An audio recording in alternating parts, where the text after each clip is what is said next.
Aspirants, in this video we will discuss the most recent appointments in 2025.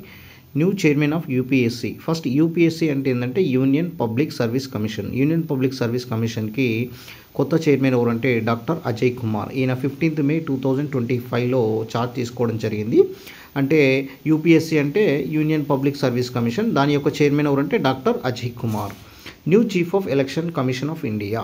Election కమిషన్కి chief ఎవరు అంటే ప్రధాన ఎన్నికల అధికారి ఎవరంటే జ్ఞానేష్ కుమార్. ఈయన 18th February 2025న ఛార్జ్ తీసుకోవడం జరిగింది. Established the year 1950. Election commission అనేది ఎప్పుడు ఏర్పడిందంటే 1950. ఆర్టికల్ 324 అనేది ఎలక్షన్ కమిషన్ గురించి అయితే తెలుపుతుంది.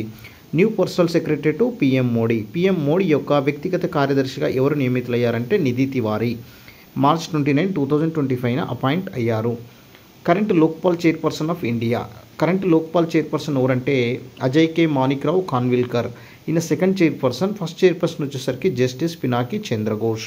నీతి ఆయోగ్ అనే దాన్ని మనము ప్లానింగ్ కమిషన్ ప్లేస్లో తీసుకురావడం జరిగింది. అంటే ప్రణాళికా సంఘం స్థానంలో నీతి ఆయోగ్ని తీసుకురావడం జరిగింది. January 1, 2015 నుంచి ప్రారంభమైంది. చైర్పర్సన్ వచ్చేసరికి పిఎం ఆఫ్ ఇండియా. అంటే ప్రైమ్ మినిస్టర్ ఎవరైతే ప్రధానమంత్రి ఎవరైతే ఉంటారో వాళ్ళు చైర్పర్సన్గా ఉంటారు. Vice chairman Suman Bery. Former అంటే అంతకుముందు ఎవరు ఉన్నారంటే రాజీవ్ కుమార్. సిఇఓ వచ్చేసరికి బీవీఆర్ సుబ్రహ్మణ్యం. ఫార్మర్ వచ్చేసరికి పరమేశ్వరన్ అయ్యర్ ఉండే, ఇప్పుడు బీవీఆర్ సుబ్రహ్మణ్యం. ప్రజెంట్ నీతి ఆయోగ్ అంటే national institution for transforming India.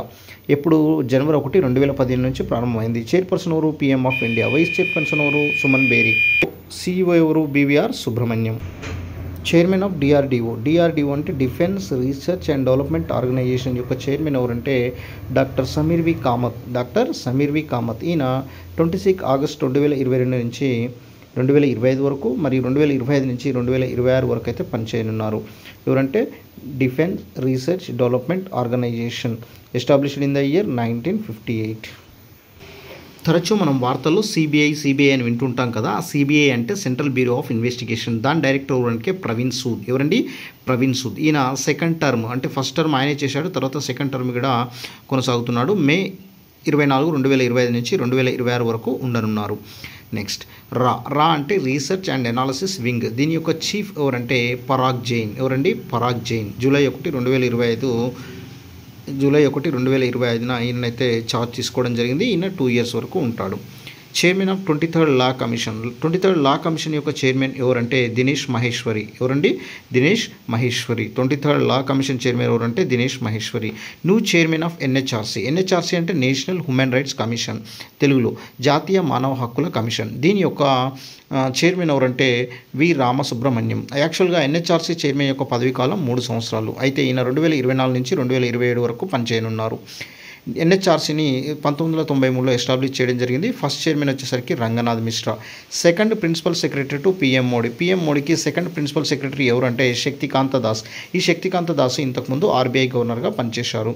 CEO of UIDA అంటే unique identification of authority of India యొక్క సిఇఓ ఎవరంటే భువనేష్ కుమార్